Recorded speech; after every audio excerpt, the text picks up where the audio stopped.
News Tab 709. Do you realize even in these tough times of high unemployment, people are quitting even high-paying jobs in droves because they hate their work or the company they work for? Good morning. Paul Lindman, Scott Lynn, The Morning Update Monday. This information comes to us from Mark Crowley. He's a former executive with Washington Mutual, author of the book Lead from the Heart, Transformational Leadership for the 21st Century.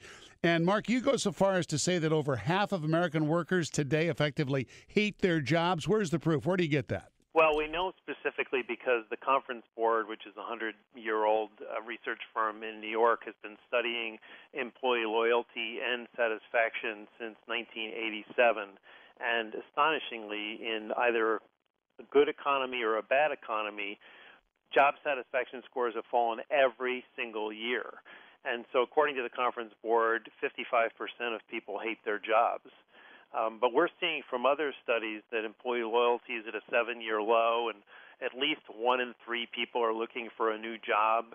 And a most recent study by MetLife showed that even though all people aren't looking for a job, if 76% of all American workers were to hear about a job that sounded better, they would bolt their jobs. So we have a serious engagement and worker satisfaction problem in this country, and it ultimately becomes a serious leadership problem. Well, how can that be when there are so many people out of work? You'd think everybody would want to hang onto their job no matter how bad it got. That's really a great question, because I think if you think about it, even though people are grateful to have a job, over the past 4 years, so if you think about it, if job loyalty and happiness has been on a decline irrespective of the tough economy that we're in, the tough economy over the last 4 years has made things really, really hard on people. Scarce resources, few opportunities for promotion and development. Most people are doing the work of at least 2 people because of job reductions and layoffs. People feel really under-rewarded, underappreciated, and so they're looking to get out. I mean, it is an act of desperation. People are just thinking it has to be better somewhere else.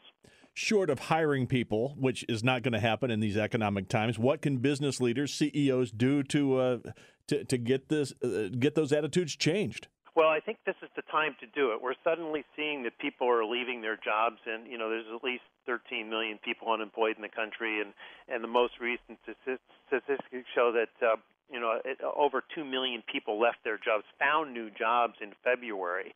And so this is sort of indicating that people, as soon as they can find one, they're going to leave. And I think employers, CEOs especially, have a great opportunity right now to say, hey, the worst is over of this economy, and as things get better, we cannot afford to lose the people that we have here. And if you've treated people really horribly over the last 4 years, you're not going to keep your people. But if it's just been a course of just a rough environment and you've generally done a good job, I think it's an opportunity to sit down with every single person that works for you and say, I really am grateful you're here. I'm grateful for all that you've done over the last 4 years. Now that we're coming out of this economy, how can we help you grow? How can I help you develop?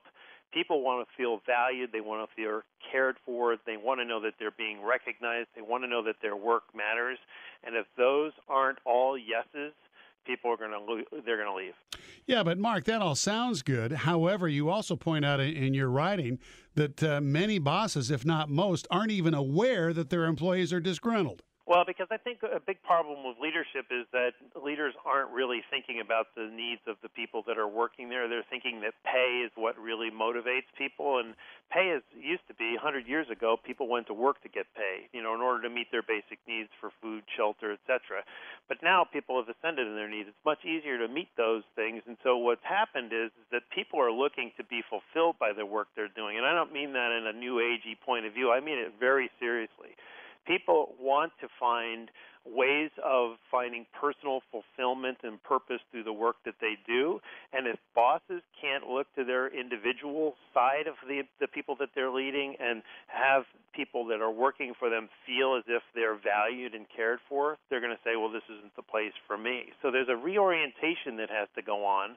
And I think we're going to end up finding that we have to weed out some of the people that are in leadership positions who are that oblivious. I mean, it's hard for me to imagine managing a business and not knowing where people stood in terms of their engagement and satisfaction. I mean, you could see it day to day. I think you have to be kind of clueless not to know that people are unhappy, and if you are, you're probably in the wrong job. Mark Crowley, he's an author, financial expert, former national sales manager for WAMU Investments, one of the U.S.'s largest financial institutions. Mark, thanks so much. We'll talk again. Enjoyed it.